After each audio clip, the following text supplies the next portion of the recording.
it's not an easy game, boxing, to earn money out of, and it's a very, very hard game. So to be doing it for free and sometimes paying to do it, you've got to have that dedication. And if it pays off, it pays off, but it doesn't always do that.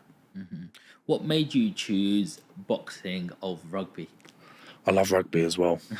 One of my dreams was to play it. You look like a rugby player. Yeah, I used to play a bit at university. Listen, I was never an amazing player, but I had a bit of natural ability to run with the ball and score. I was a good try scorer from my position. I played at Cooper's. I went to Marshall's Park in Romford.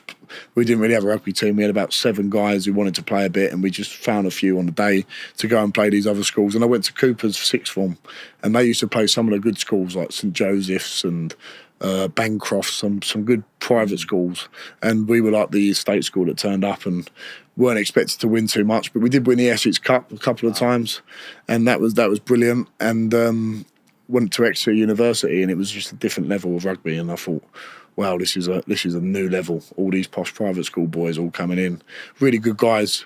But I had to learn very quickly how to play, and I'd never been up in a line out before, didn't really know how to scrum, but I had natural ability running with the ball, and I made the fresh first team, so the first year's first team.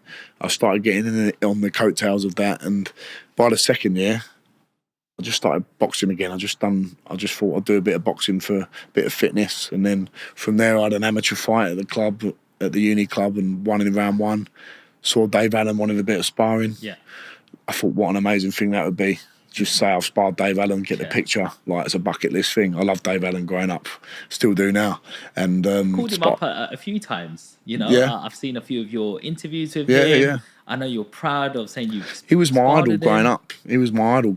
And I like his authentic way. How he's just no airs and graces, just does what it says on the tin. Sparred Joe Joyce, and then COVID happened. What's it like sparring Joe Joyce? Because he just looks like granite chin, juggernaut. Especially when I was sparring him when he was like really coming up and was a real force. He still is a force now, don't get me wrong. He can still big old unit, but when he was like in a purple patch fighting Joe Parker and stuff, we're really good friends. Speak to him every day, but we have battered each other seriously, and it's like, it's so weird. It's a weird dynamic. We'll be in the Vegas house, all getting ready to spar, talking about conspiracy theories, talking about all this random stuff that guys talk about, and then we're like, right, let's get in the car, let's go.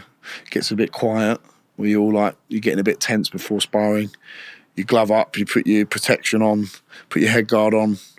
Absolutely knock 7 lumps out of each other, 6 lumps out of each other for 6 rounds, 8 rounds. Then we just go and get a bit of food afterwards, like nothing's happened, and we wake up and do it again the next day. But that's why I think we've become good friends, because we've shared that struggle together. And I enjoyed helping him, you know, especially before the Joe Parker fight. He was in unbelievable condition, and to be able to learn off him was amazing. Yeah. How strong is he? He is Joe Joyce, one of the strongest and one of the fittest men I've ever met. I remember being on a rowing machine with him, and my heart was in the yellow red zone. This is about 4 years ago, and I was struggling to keep up. He was in the blue zone, and his heart was on about 70 BPM. I was on about 140, 150, just rowing like with no effort whatsoever. It's just genetically, I think he's gifted like that, and the relentless nature of how he fights was unbelievable when I was sparring him, and that makes you a better fighter, you know. Do you think this is the end of Joe Joyce now? I don't know. I don't know if it's the end or not. And I don't like seeing it as the end, because boxing's just one part of your life. Mm-hmm. It is all your life, but he's still a relatively young man, 38, 39. He can do whatever he wants. He's a formidable force. He could be great in some action films, you know. He'd be amazing. Good looking as well. He's got the look. He's got the look. He's very clever and intellectual guy as well. He went to university. He's into his history. Wow. He likes going down the rabbit hole with the pyramids and things like that, and learning about the royal family and stuff like that. And you have some interesting conversations, but just a really, really articulate man. And when I first met him, like, he takes a while to warm to people, which I find quite genuine, quite endearing, that he don't just become your mate straight away.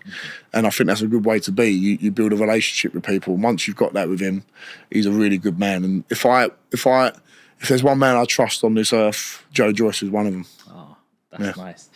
Let's talk a little bit about the fight coming up on the in the December card with Usyk versus Tyson Fury. Yeah. ×2. Was you surprised when Usyk beat Tyson? Not surprised. I know you said Spencer Fury wasn't surprised either when you had him on. Yeah. But I wanted Fury to win as the Brit, as a Fury fan. Yeah.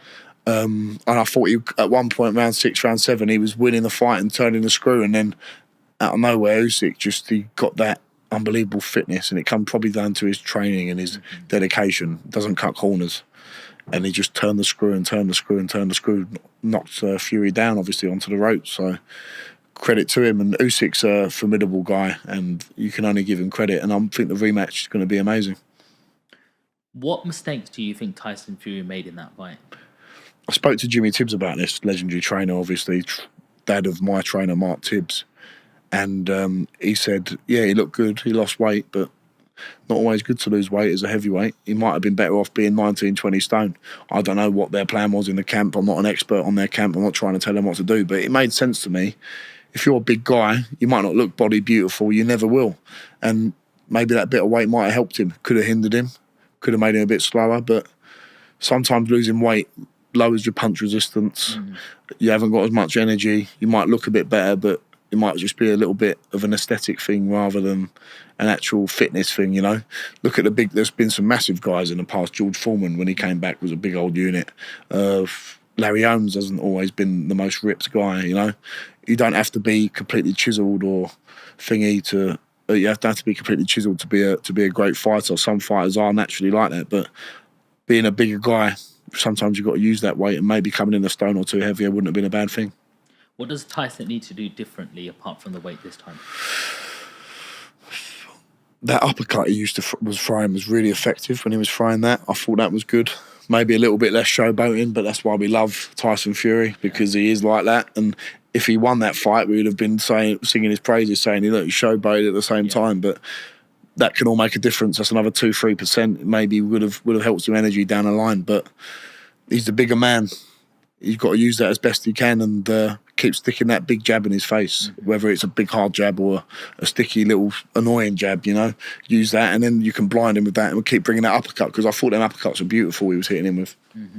It was a shock when Usyk hit him straight Yeah, on the face. but It just felt like something. I was gutted. Even he felt like that. I was like, my heart was going down. It's like watching the England match and they gone down. know. You know what I mean? That's how I felt. I can't believe how he stayed up, Fury. You've got to give him credit for that. And he saw it through, because a big man like that, getting caught like that, and the energy it takes to stay up, he's a fighting man. And we've got to remember he's had 3 fights with Wilder, and Wilder's a shell of what he used to be.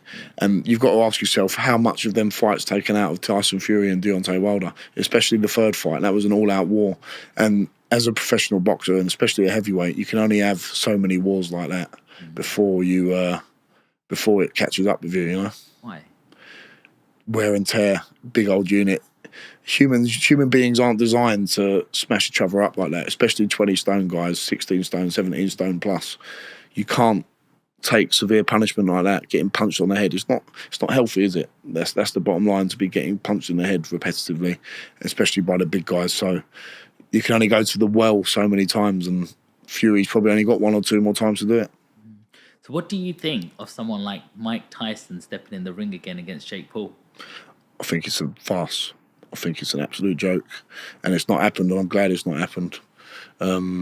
Almost 60 years old. I used to like Jake Paul. I used to think, yeah, he's doing something quite good, trying to dedicate himself, but I've got no time for it. I think it's all quite rubbish now. What do you think of that whole scene of influencer boxing, misfits, all of that? It's not boxing, it's entertainment. Fair play to them. Make their money. That's fantastic, but I don't regard it as boxing. I regard it as sort of wrestling style entertainment. And yeah, it is entertaining. Sometimes you watch it and you think, oh, that's a laugh, but you can never be taken seriously, ever. And that's the danger, though. Like young kids coming through now will look on my TikTok comments. They'll be like, when you're fighting Jake Paul, you should fight Tommy Fury.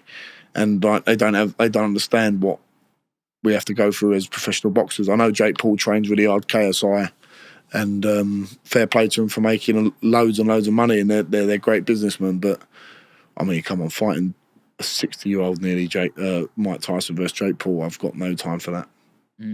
How do you think that plays out? Because it is scheduled for November. I think, well, considering that Mike Tyson had to be taken off a plane, didn't he, for having heart problems, I don't think they should be sanctioned. at all, ever. It's wrong. Who is your favourite boxer of all time? I've got a few. Lennox Lewis being one of them. Yeah. Unbelievable. Rocky Marciano. Yeah. Old classic guy.